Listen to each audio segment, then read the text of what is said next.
your historic road race or rally car preparation and on-event support, for your classic car servicing or restoration, including mechanical, trim, fabrication and paintwork, all carried out in-house, contact Robin Lackford Motor Engineering on 01403 864 600.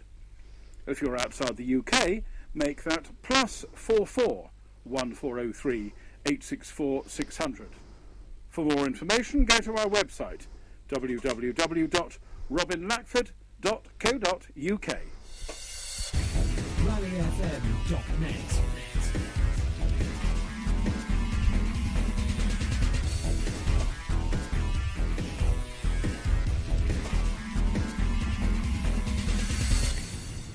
If you see somebody showing any of the signs of a stroke, you don't have to think about it, you just dial 999.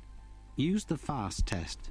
F. Face. Has their face fallen on one side? Can they smile? A. Arms. Can they raise both arms and keep them there? S. Speech. Is their speech slurred? T. Time. Time to call 999 if you see any one of these signs. Act fast, make the call, dial 999. rallyfm.net.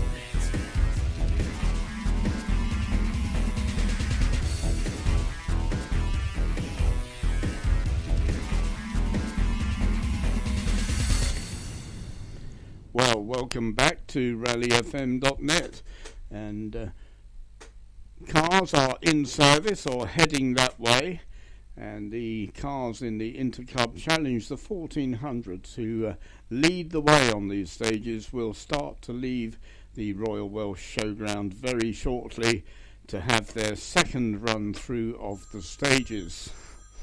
And we're just going to take you through the morning's activities as I'm joined by Ian Harden from the Richmond studio. Good afternoon, Ian. Hello, Chris. Hello, everyone. Very interesting morning. Okay, let's go back to stage one to start with, and we're really talking about the national event here, although if you want to chip in with some of the BTRDA and other events and championships, feel free to do so, Ian. Now, stage one saw Ocean Price take a lead, even though it was only 1 second. Now, this is his first run, I think, in that VW Polo R5. Tom Cave was second fastest, just a second behind him, and his first run in a Fiesta, because for the last couple of years, as you all know, Tom has been using a Hyundai i20. Then 1 second behind Tom was Rhys Yates, who you may have listened to the conversation we had with him yesterday afternoon. If you missed that, go to our website, www.rallyfm.net, click on Listen to Audio, and you'll see there the recording of that conversation. So he was 2 seconds behind the leader. Then just 1 second behind Rhys was Matt Edwards, triple champion of the BRC.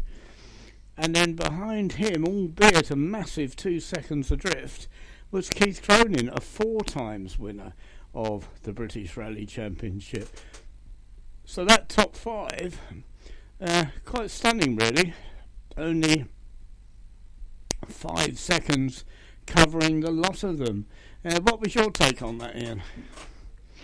Yes, well, I must admit that Ossian Price, I must admit he surprised me by taking top spot. As we said, just by 1 second. As I said yesterday, I believed that Rhys Yates would just have enough to be able to take and then hold the lead. But obviously, again, they are working in that over stage one. They were working in the dust that was starting to kick up from previous cars. So that was, Matt would be, would have 10 minutes behind there would be a 10-minute gap between the last of the 1400s in the Interclub BTRDA event and before he took his run through. But even so, the times, the dust would not have had much time to have settled. So for all these guys to be banging in these astonishing times, banging on the door of 3 minutes is quite remarkable pace from all of them, particularly as Matt Edwards. That is his first time out, I believe, in a Volkswagen Polo GTI.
Yeah.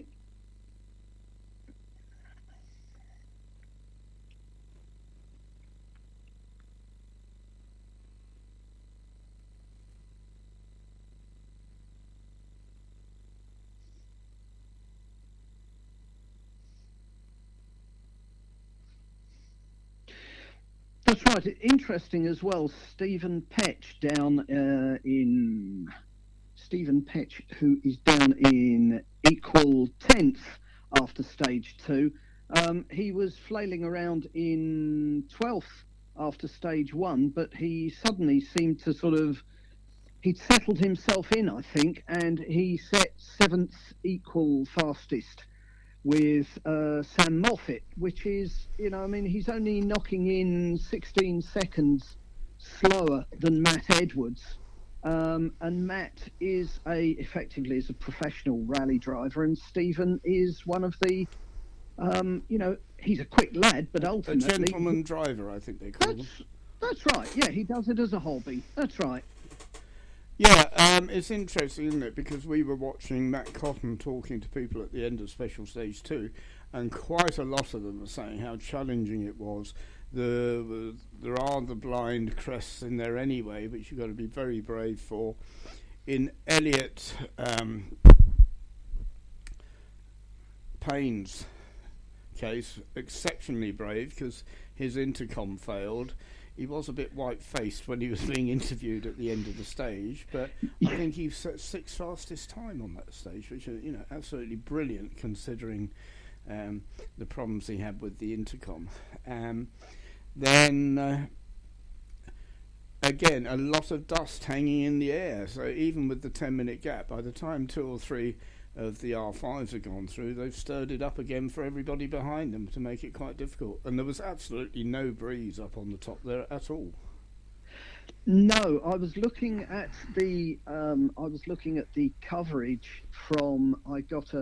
There was another little another little video screen from, I think, one of the smaller video producers.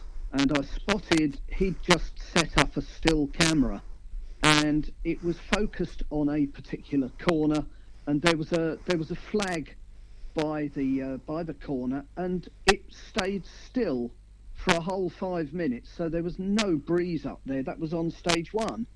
Yeah. So it's not going to move. It's not going to move. The breeze is not going to move the dust. Okay, so we've got 2 people on the same time at the end of Special Stage 2. if we move along to stage 3,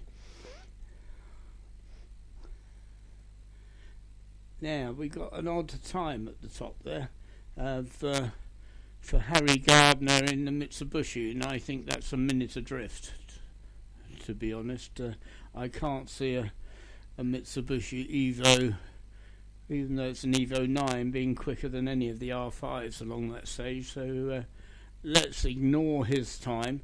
But Tom Cave was a second quicker than Matt Edwards, so it's a real ding-dong battle up the top there. 2 seconds quicker than Ocean Price. And Matthew Wilson upped his game a bit and was a couple of seconds quicker than Reece Yates. So that gave us a different leaderboard after special stage 3. Matt Edwards top again on 12:42, but equal this time with Tom Cave in the overall time. So, you know, we've had Ocean and Edwards sharing the lead, and then now it's Tom and Edwards sharing the lead. Ocean was third overall, just 2 seconds behind those two guys. Reece maintaining 4th place, but he was 9 seconds down on the leader, and Matthew Wilson just 4 seconds behind him. So still those 3 at the top dominating this battle for overall honours, Ian. Yes, that's right. It's the sort of the cream naturally rising to the top, to use a dreadful cliche, but they're going to be on it. Harry Gardner, I happen to know, is a very quick lad, but as you said, I couldn't imagine him outpacing the Tom Caves and the Matt Edwardses of this world by 7 seconds on one stage. Interestingly, further down, the battle for the BTRDA, the Interclub rally, is well and truly joined. If you look on stage 3, Callum Black, who is leading, was just 1 second ahead of George Lepley, with Ian Bainbridge and Will Atkins, and they are only 2 seconds further back behind George and Callum. Now they are Ian Bainbridge again is a quick lad, and I think that he will challenge harder as the day goes on.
That's right. I mean, if you look at Keith's stage times, he's been, excuse me,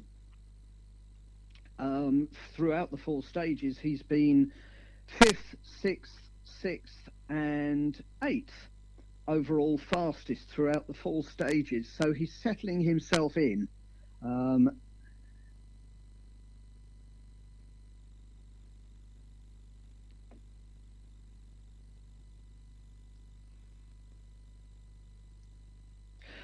right. And as I say, I mean, he's got to get used to driving competitively again after a layoff.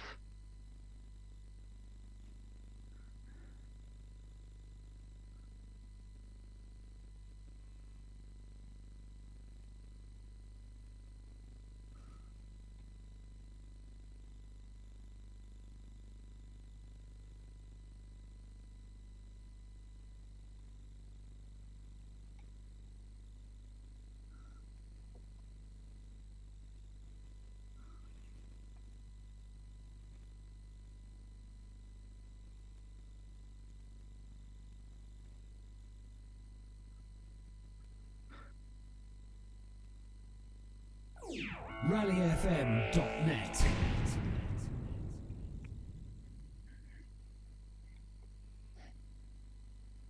Yeah, absolutely. Jamie Vaughan. Bless.